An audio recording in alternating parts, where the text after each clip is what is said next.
You know, that one sentence, it really tells you everything. When the world's gas station catches fire, the smoke reaches every corner of the globe.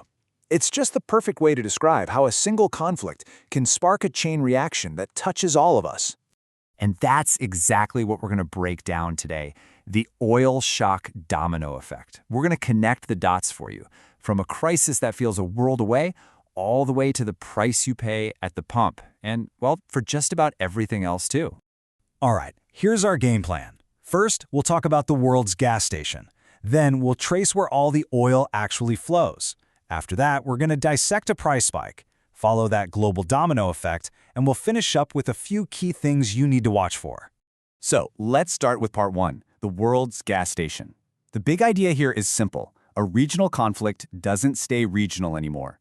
See, in our world, everything's connected. A crisis spills over its borders, and suddenly it's everyone's problem. And it happens fast. So what happens then?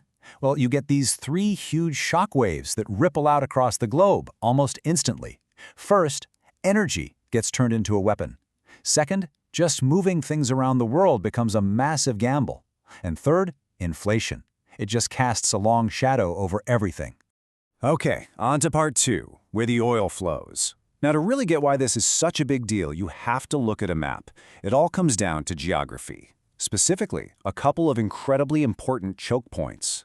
And here they are, the two most vital waterways on the entire planet. Over on the left, you've got the Strait of Hormuz. I mean, think of it as the world's main oil artery.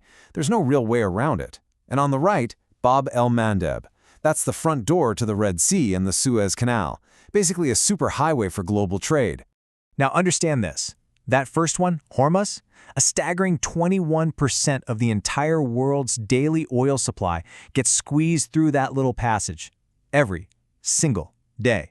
That's a wild amount of risk all in one spot. And what about the other route? Well, if ships can't get through the Red Sea, they have to take the long way around Africa.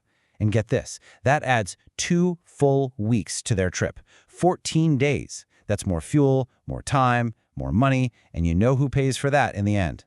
So here's the catch. We've seen threats to one of these routes before, sure, but never both. Not at the same time. We're in a dual threat scenario. That's what makes this whole situation so incredibly tense. It's brand new territory. All right, part three, the anatomy of a price spike. So, why do prices jump so high so fast? It's really easy to just say, oh, it's the war. But it's actually a little more complicated than that. You've got three different forces all pushing prices up at once. Let's break them down.